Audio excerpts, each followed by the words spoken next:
guys, welcome to the Drone Horizon podcast. I'm Alex and today I'm joined by Kenneth and Danielle. So guys, would you like to introduce yourselves? My name is Danielle. I am 26 years old. Yeah, I'm 26 years old. And I live in Norway, Ålesund. I recently had a baby. He's my son and he's now 11 months old. And he's been on adventures with us ever since he was born, as much as we could during this crazy times. And I started photography in 2015. Just for fun, and I had a very old Canon camera that I stole from my dad, and I just went to different places and took some photos. And then in 2018, my sister's boyfriend, he had been using Instagram to show his photos, and I thought this would be fun to try too. And that's when I started using my Instagram account, Dani Langedal, as a platform to show my photography. And I mainly took landscape photos and drone photos. We started with drone in 2018. Yeah, we started the same year. I think so. Yeah. But also now I have a little bit of landscape because we can't travel as much, so we're not able to take as much landscape photos as we used to. So yeah, it's been a little bit switch up on my Instagram. Yeah. And also we travel with our dog, which is she's all over the place. Yeah, she's 13 years old. Yeah, she's an old dog. So I'm Kenneth, and I'm actually born in the northern Norway. If you know, like Nordkapp, which is the most northern point in Norway, it's like a 5-hour drive from there. But I've lived in the southern Norway for a very long time, or the western parts of Norway. When I went to high school, I picked like photography and videography as a theme, and I loved it. And also, ever since I was a kid, I've done like stunt videos and very inspired by Jackass. And we made horrible movies all the time, like jumping down from roofs and using or jumping down from a building with the snow, of course. So I've always had the interest of photography. And also when the drone came, like when we got the hands on our first drone, I was like, I've always dreamt of being a pilot sometime. So Is this the closest you've been? yeah. So now with the FPV drones coming out, I'm having so much fun with drones. I don't know if I... Well, thank you both for taking time out of your evening to chat with us. As always, we've asked you to sort of send over 3 pictures between the 3 of you that are your favourites, and we've got 3 great looking pictures. And as I said to you guys before, I love Norway. So do you want to talk us through why you've chosen this lovely waterfall shot? Okay, so that waterfall, that's one of the steepest waterfalls in Europe, I think. Yeah, it's a very long waterfall. But if you can also drive to the point, you can drive to the top of the waterfall because there's a road on the mountain there, and you're not able to fly the drone out all the way up to the where you can see the waterfall from. So if you want to get a shot like that, you have to hike on the top of the waterfall and then drive the drone out, and it's very far down. So if we would have lost connection with the drone there, it would have died. It wouldn't have had it anymore. And that's one of the reasons why we chose that photo, because it was we had adrenaline when we tried shooting that photo. And also I love that photo. You can see where the waterfall comes from on this photo. So it's kind of a cool story behind it, because there's a lot of people who has been trying to take a photo of this waterfall, but they are all standing on the bottom of the waterfall trying to get their drone up and can't do it. So it's kind of not too many people know that you can drive to the top of it. And also this waterfall is only open because it's it's a seasonal waterfall, actually. Yeah, So the water is only going down there from June to the end of August. So you only have 3 months to actually see this waterfall. Yeah. And it looks amazing from the bottom as well. Yeah. And it's a really bumpy ride up there. Like really, we drive an SUV and she get car sick or motion sick. Sorry, we call it car sick here in Norway, but motion sick. So the ride up there, you're driving on a mountain, you get what you get. Yeah, a lot of rocks and stuff. So yeah. I mean, I really like this shot because I think if you were sort of driving by at the bottom, and I know you said obviously that the road towards the top is sort of a bit more of a secret, but I think if you were to look at this waterfall from the bottom, you wouldn't quite realise what's behind it. And I think that's where sort of this picture really stands out, that you can see the waterfall and the sheer scale of it, but also you can see where it's coming from. So you've sort of met that crest on the top of the rock quite nicely, that you can still see sort of the bottom as well as the top. So obviously you mentioned that it's seasonal. Is that from the snow melting that then sort of fills up that gap and then causes the waterfall? Yeah, I think it mostly, but it's also, I'm not really sure what it's called, but it's English name for a place where you gather up water. A dam? No. Yeah, a dam. Yeah, a dam is Yeah, so they only open it because they don't want all the water to get away from the waterfall. So they have it covered up. But last year, there was really much snow there and it all melted at once. So the waterfall actually started by itself, kind of. It ran over with water. So last year it was from, I think it was April, because there was so much snow on the top, melting really fast. But yeah, when you look on the photo, you can't see the bottom of the waterfall. Yeah, I mean, it looks like you can see the bottom, but obviously now you say it, obviously it's probably buried right down the bottom. Yeah, but it's also another waterfall from this waterfall because it's such a long waterfall. Yeah, it's huge. I mean, what you see on the photo is like it's probably half of it or something. Yeah, but I don't know how far away we have to drive the drone away, and I don't know. To get the entire one, I think that would be far away. Yeah. I mean, one of the things I liked when I visited Norway was that you can go and visit. Obviously, this waterfall's an exception. I mean, I didn't go to anywhere near as big as this, but the waterfalls that I did go to, there's no sort of like safety barriers around to stop you getting close. So if you wanted to go somewhere, you can go there. It's not like there's loads of places stopping you and you're very limited as to where you can go. You know, I think there was one waterfall I went to and the waterfall came down and then it went under a bridge and we were able to literally crawl under the bridge, you know, right on the water's edge to be able to get the shot that we wanted. And I think that's fantastic that you're still able to basically get as up close as to nature as you dare. Yeah, because Norway isn't built for tourists. I mean, you can be a tourist, but if you fall in, it's your own fault.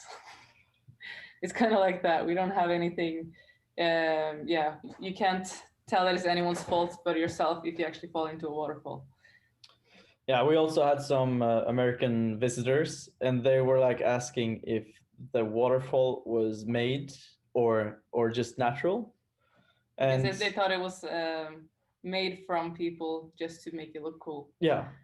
And I think that's a really interesting perspective of the nature of Norway. Unreal, or yeah, it's almost like it's too good to be true that, you know, something like that just doesn't happen naturally. I mean, I can vouch for that just in the landscape in general. It's unlike anywhere I've ever been before, and obviously I mentioned before that you guys are both very lucky to sort of have around you what you do. So just out of interest, Kenneth, do you prefer the west coast of Norway or right up in north of Norway? Because obviously I can imagine that the landscapes are quite varied, because obviously up north you've got a lot of sort of smaller islands and a lot of snow, whereas down here it tends to be sort of more, or down where you guys are, it tends to be sort of more fjords and mountainous. So which do you prefer?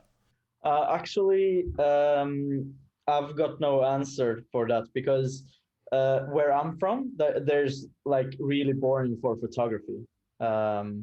And except for Northern Lights. Yeah. Northern Lights are big plus. But where I live, you have to drive, like if you drive for like 10 hours or so, or even more. I think it's like 12 or 14 hours. Then you're in Lofoten, and Lofoten is like the main place to do photography. Yeah. Anywhere you shoot, you will get something good, because Lofoten is like huge and very sharp mountains. You have Kvalvika Beach, and also if you get the Northern Lights with the raw nature, and then you will get like a really good shot. But all the way up from where he lives, or where he lived when he was younger. Where it came from. Yeah. It's not too many mountains there. Yeah. And yeah, it's mostly. It's like big hills, basically. And I mean, the biggest hill or the mountain is like 350 meters above the ocean, level. above sea level. Yeah. So that's not It's not much to brag about. Mountain in Olsen. Yeah. So obviously, I didn't sort of quite realise, but you guys are quite lucky with wildlife as well, which sort of brings us on to your next shot, which is of the orca.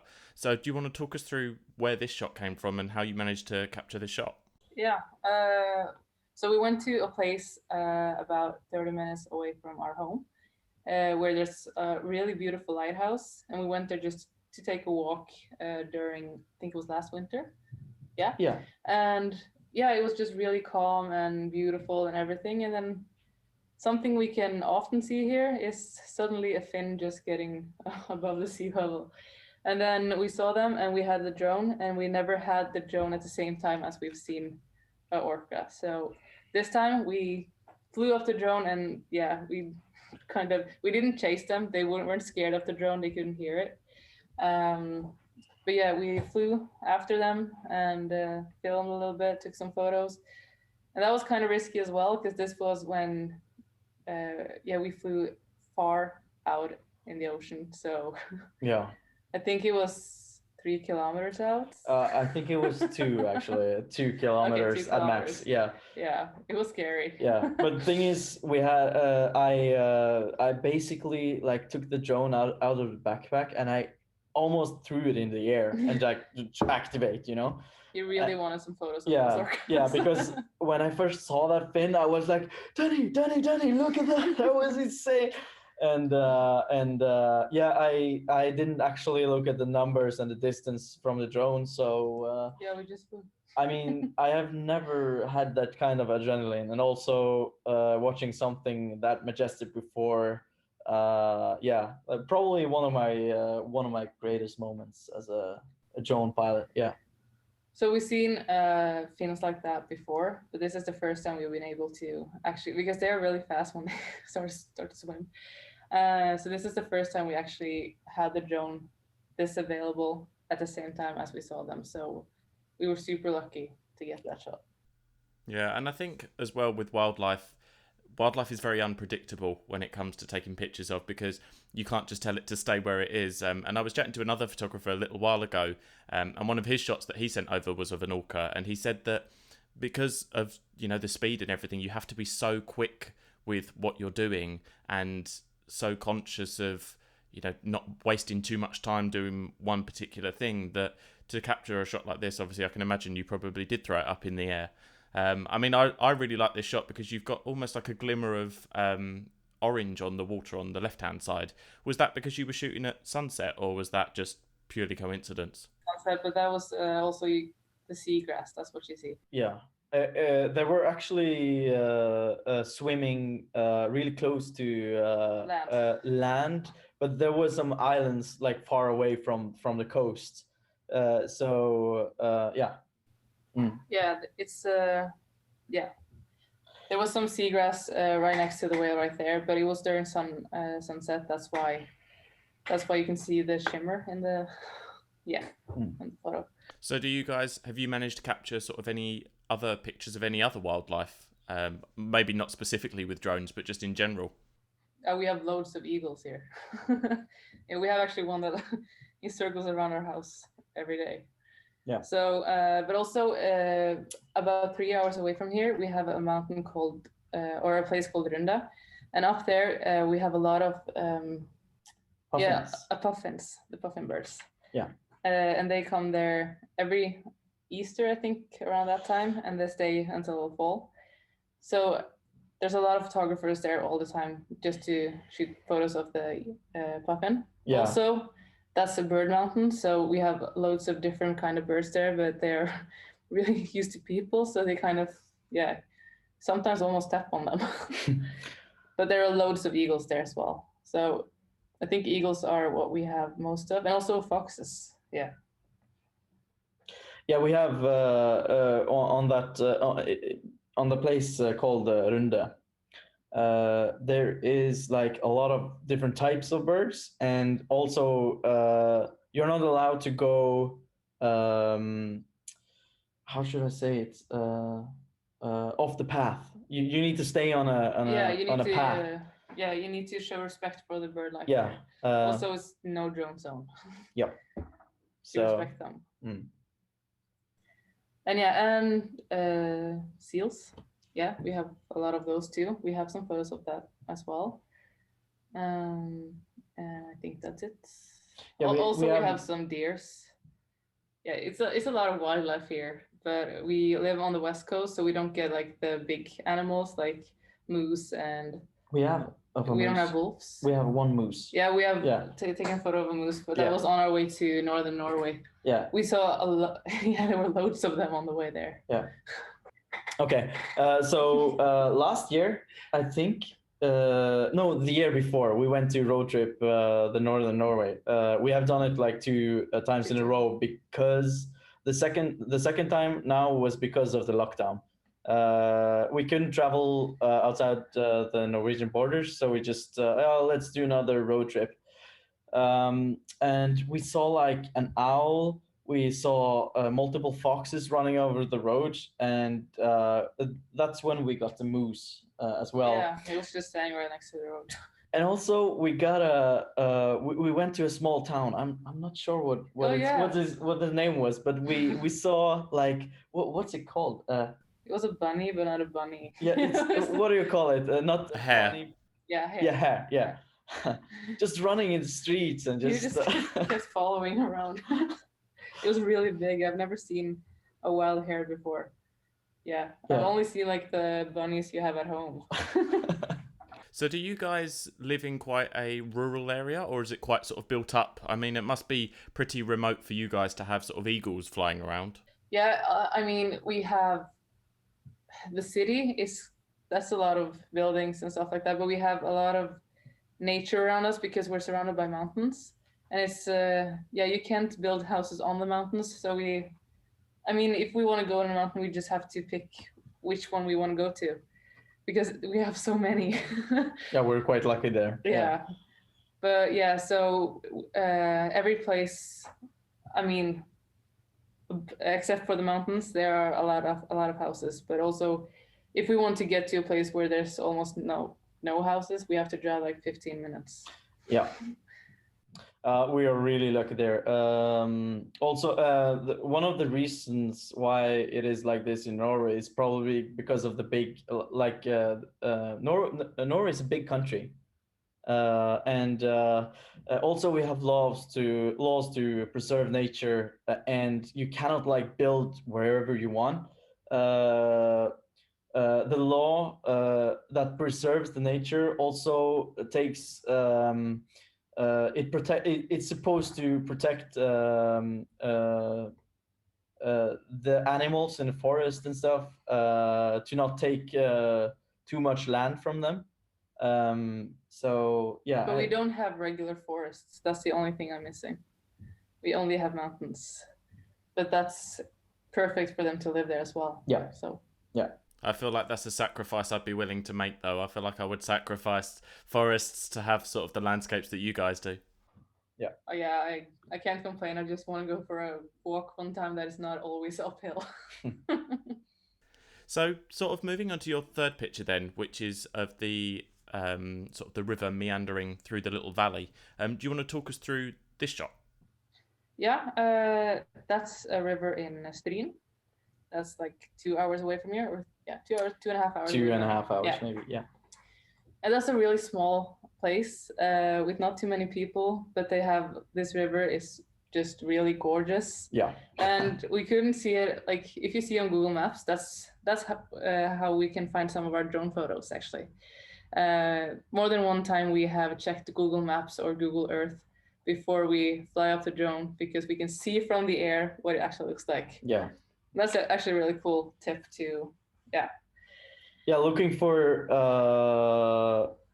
like spectacular patterns. Yeah. And then this was actually a photo that we saw on Instagram and like a similar photo. So we saw this place and we wanted to try to get a similar photo of, or at the same place at least. So yeah, to get a shot like that, you have to fly the drone up kind of too high. Yeah. Yeah. But yeah, that was actually before we knew. So we took the photo before we knew that this was too high for the drone. Yeah. Also, the funny thing about this that river is that they also have a festival there. Each year, in the summer, people gather and they build rafts, and they actually sit in this. They float in this river, drinking beer and listening to music. Like it's a really stupid traditional Norwegian thing. I don't know. I love it. Yeah.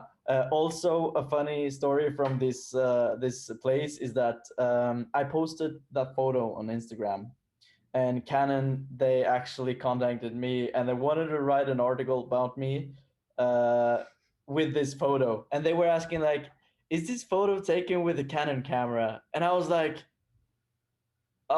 no, but you can probably find something else in my feed or something." And they were like, "No, we will keep an eye on you." And I was like so sad because that would probably been the peak of my photography career. So yeah, that was really sad. No, a lot of people have went to this place to get that shot because it's a really spectacular river. And also after seeing this river for the first time, it made me vary that actually we have really cool rivers in Norway. So yeah, we got some more of those during the years. We see them on Google Maps and fly off the drone, take that. Yeah. I think when it comes to sort of water in general, you guys are quite lucky because obviously you've got quite a lot of fjords and quite a lot of water to sort of mix in with the land. So it gives quite a nice variety in the landscapes. So, even in this bit where, if you'd have taken the river out, it would have still been a nice picture, but having that river in there just adds that sort of extra little bit to it, I guess. Obviously, I know you've mentioned that you shoot Canon. So do you want to run us through what equipment you use, both sort of with drones and normal cameras? Yeah, we have 2 drones right now. One of them is an FPV. It's kind of self-built from him. Yeah, it's I built it myself with the DJI digital system. Yeah. Yeah, and we have the first Mavic Pro. We didn't upgrade it yet, but we were waiting for the next one to come before we upgrade. Yeah. Because we still love that one. And we just bought a new camera in September. We bought the Canon R5. Yeah. And we have also bought 2 new Canon lenses, which are amazing. It's the one with the 15-35. Yep. And the Canon 28-70. Yeah. And that is a 2.2 blender, and that's like really nice. It's a really nice blur. So we just upgraded to proper proper Canon gear. So yeah. So when it comes to you guys sort of going out to locations and that kind of thing, who takes the drone and who takes the camera? We switch it up. Very often it's the one who sees the landscape first takes either the camera or the drone. So we can't say that any of the photos are his or mine because we never know which one of us has actually taken the photo. And also when we fly off the drone, it's like we switch the remote to the other one to like, do you have anything you want to take photos of? And then we always get more than one shot at one place because we also have different ways we want the photos to be. And the same goes with the camera. Sometimes he has a really brilliant idea he wants, and I have another one. So yeah, but with the landscape photos, he's the main photographer. No, I mean the lifestyle photos. Yep. Where I'm in it. Also, one thing that is great about being two persons is that the last wedding gig we had, yeah, we shoot weddings as well. we went with a wedding couple to a location to take like portraits of them. And while she was taking photos, I was like, well, while you were taking photos, yeah. I were thinking about, okay, how can I do this in a different way? And also getting those breaks also helps a lot on the creativity because you are not always in the productive mode. Yeah. So that can kind of stop you from being creative. And also if you stop and take a step back and just look at things in a different way, yeah, that usually resets your creativity and yeah, makes you more creative. Yeah. I think obviously you guys sort of choosing between the equipment and being able to swap between the two of you is probably quite good, as you say, for your creativity, but also in situations where maybe the weather is sort of a limiting factor, and you've got a very short time scale, you know, you can both sort of get the best of a situation. So where does the FPV drone come into that then? Do you tend to use that for any sort of commercial work, or is it mainly just for as and when you sort of feel the need to use it? In the future, I want to build a Cinelifter, which is an FPV drone with a cinema camera on it. Yeah. The thing is that he hasn't tried his FPV drone too much because we need like a big open field to try it, and like I said, we have to be on a mountain to get to a place where there's no houses. So we haven't been able to try it too much, but he really wanted to try it to drive next to a boat one time. Yeah. Yeah, and luckily this happened early, so we could actually pick the drone up on the water again because he threw it right in the ocean. Yeah, I'm not proud of that. Anyways, since that, it's difficult to fly the drone. Yeah. FPV is definitely very how to say, it's really difficult compared to the tripod drones like DJI Mavic Pro. I want to be a total entrepreneur when it comes to like movie making and photography. That's why we invested in the FPV drone, because we want to offer really dynamic shots with the FPV drone.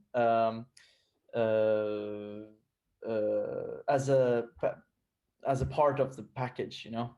We want to up the production value by also having the FPV drone. So that's why I want to build a Cinelifter for later, but not now. I need more practice, and I also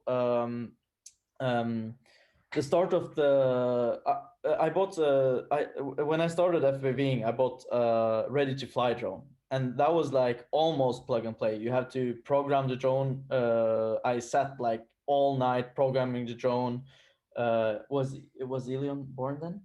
Yeah. So I was like super tired in the morning, and I was like, oh, I can't like figure this out.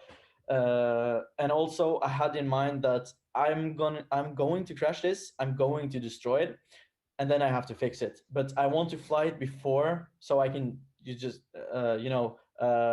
know what it's like to fly the FPV drone. And I'm so in love with it, and my adrenaline each time I fly, it's super sky high. Yeah. So in the future, probably gonna invest in a Cinelifter, but for now, a GoPro 9 is it's creating so much so great footage, and it also can take like a really big hit compared to a cinematic camera. You cannot like crash that. I don't know how people do that. Yeah, but in the future I want to offer FPV cinematic shots for customers to just up the production value. I love to make movies, and FPV drone is like the big game changer, I think. For you don't need like helicopters anymore. You can use the drone or the FPV drone. Yeah, I mean, I think just between the two of them, you can get such a range of shots, which I think is fantastic. I mean, Hugo Healy, we had him on. He was one of the first 3 episodes that I think we released. He's currently out in Dubai. He works for a film company called Base Films, and they've just strapped a red Komodo to FPV drone, which is like an £18,000 cinema camera. So I know what you mean about sort of FPV drones, because I think when people first start out, they are designed to take a hit. I mean, I think if you fly FPV for the first time and don't crash it, I think, you know, you were clearly an FPV drone in your previous life, because I think that you just have to be prepared that the drone is going to take a hit. And I mean, I think you've got to be at some kind of extreme level to be able to have the confidence to strap a red Komodo on the front and not crash it. Yeah, I mean, there's like yeah, that's true. That's a really good point as well. But I think there is like with the GoPro, you normally take more risks than with a red Komodo, or maybe a red camera on the FPV drone. So I mean, like if you hit the grass, it's probably not gonna kill your drone. But if you fly next to a Bugatti or something, I have a friend in Dubai right now, and he flew like a Cine Lifter for Bugatti, and I mean, he has a lot of experience, and those shots are just so cool. That's the dream in the future. Yeah, definitely. So you guys briefly touched on, obviously in your introductions, you sort of briefly touched on how you sort of first got into photography. So do you want to give a little bit more detail on that, about how you sort of got into droning and how that's got you to sort of doing the commercial work that you do now, and where you are now? Yeah, so we followed a lot of, Norway Instagram accounts where they posted a lot of great photos from Norway, and also we've seen a lot of landscape Instagrammers. Yeah, it's been a lot of inspiration. And then I started thinking that maybe we can do that too, because we do live in a place where this is possible. So we started out in 2018, and that was after there was a year before that. We went hiking a lot in the mountains, and there's this thing every year here. It's called Stikkut. That actually means get out.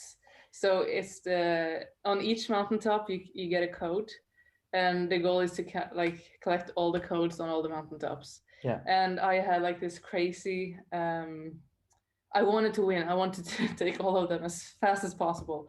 So we started doing this and hiked a lot of mountains here. We actually got to 106 different places. Yeah, and that was from May. Yeah, from May to October. Yeah.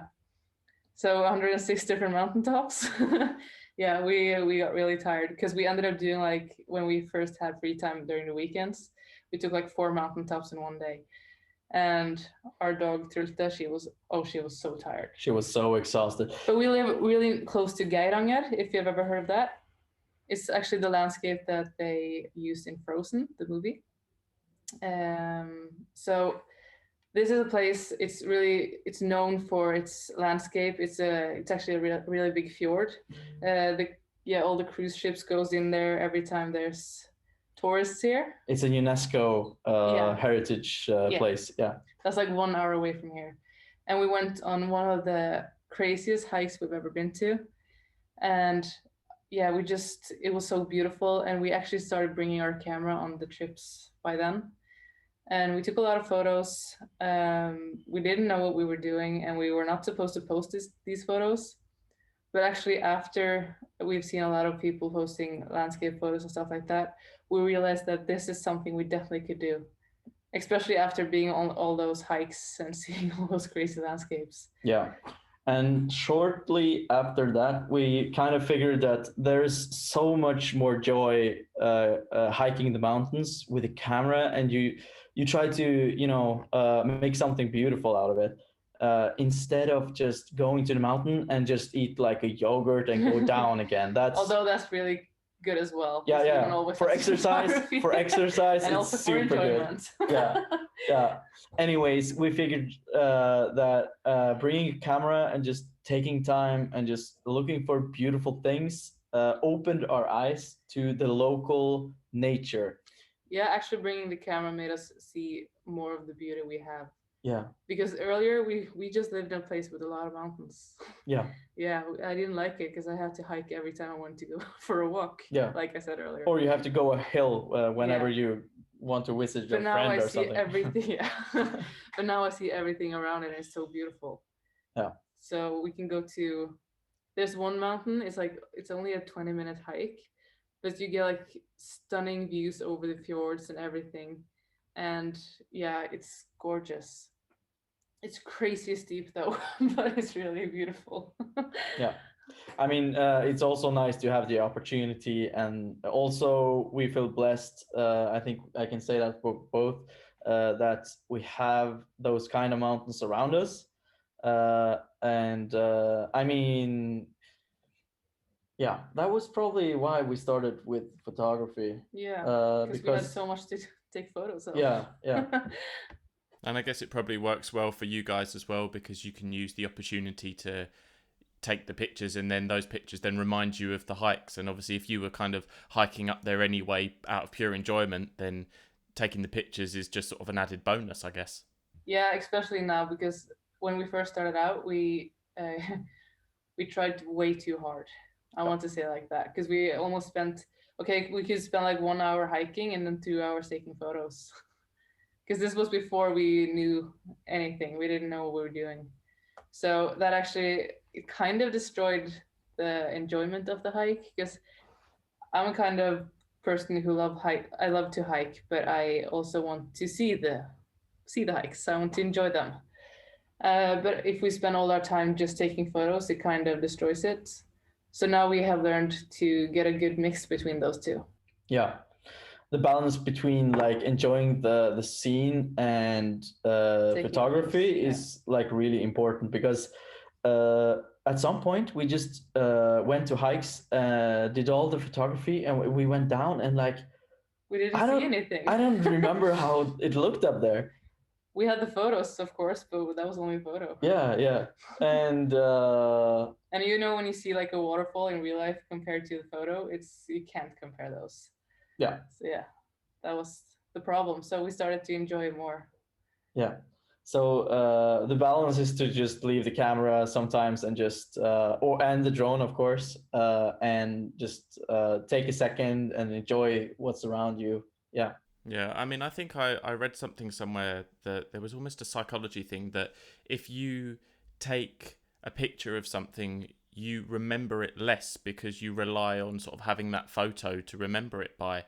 And I think it's very true, because, there's been times where you spend so much time looking down the camera and trying to get that exact shot that it is that you want, that you then forget to look around, like you say, and you don't remember it. You just remember trying to get the shot that you wanted.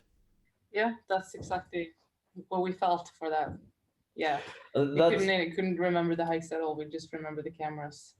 Yeah, and all of those 1,000 photos we took, because we took way too many of the same place. That's why it's so important to print out the photos and just leave them on your walls. And also all our photography, our drone footage and stuff, Dani makes albums every year. Yeah. And of every trip we've been to. So whenever we go to a place like Iceland or maybe China or Portugal, she makes a photo album, so and then we can actually look through. Yeah, and they are placed in a shelf, and we look at them quite often actually, because it's so funny to look back at. Yeah.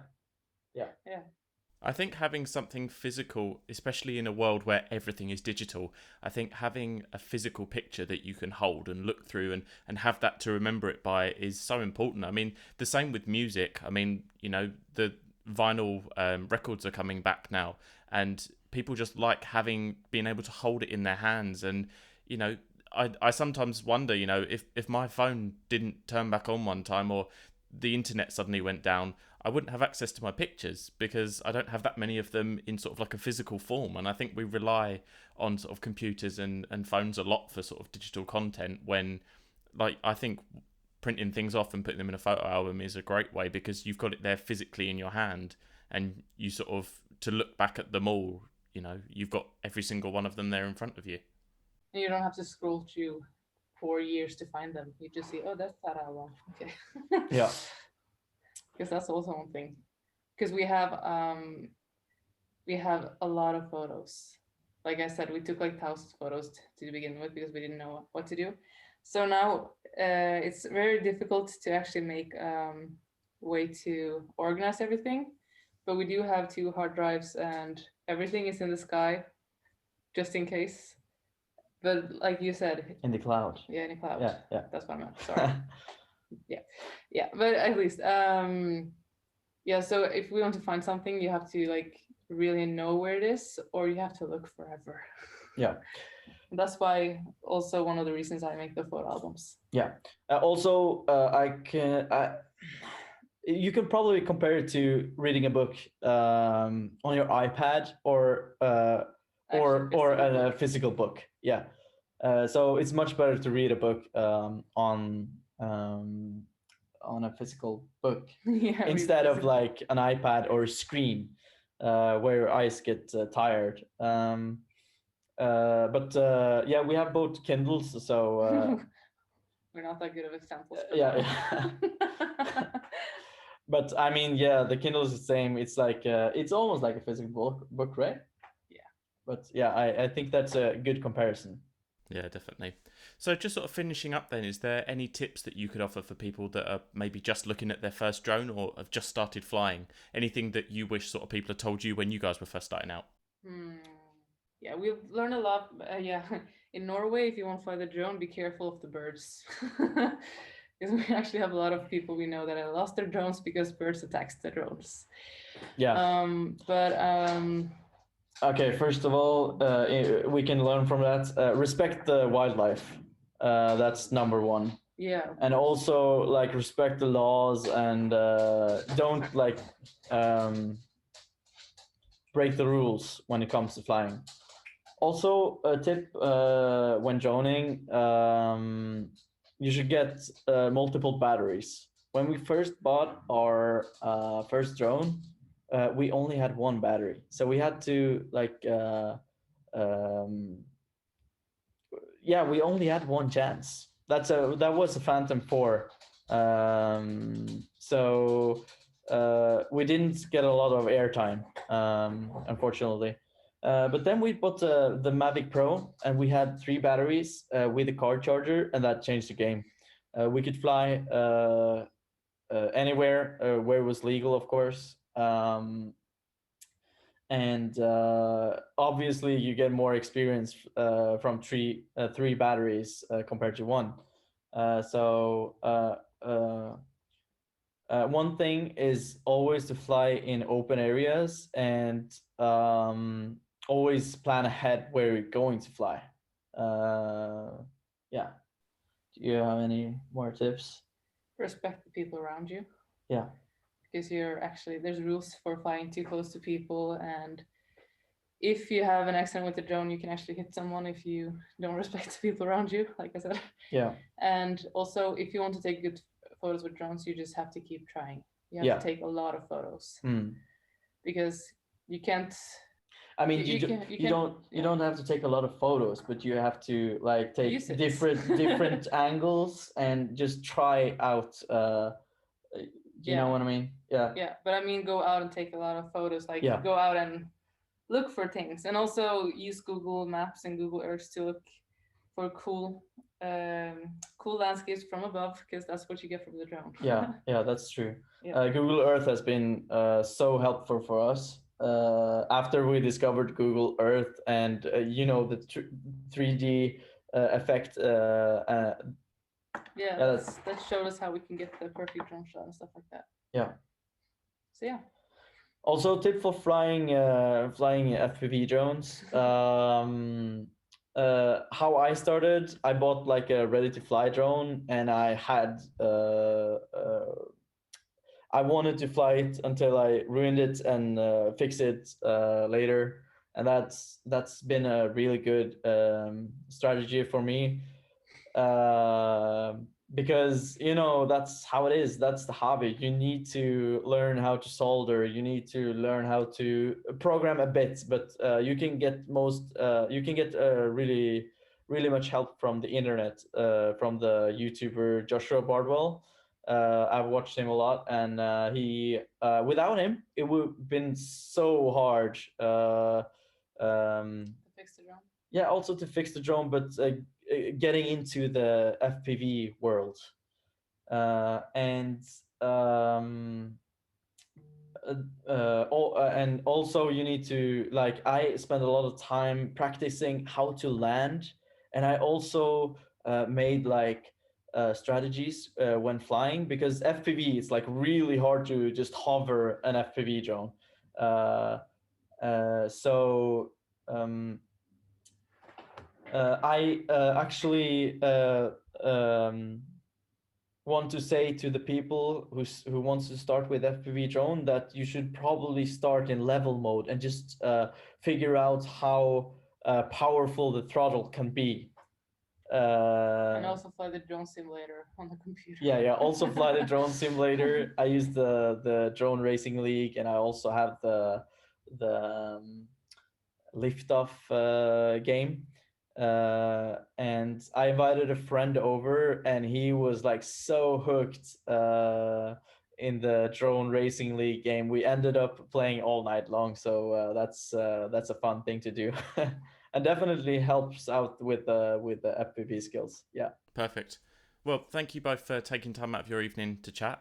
It's been really great chatting. Do you want to just remind everybody each of your Instagrams? Yeah, mine is Dani Langedal, and his is Svendsen. Yeah. W. It's a Svendsen.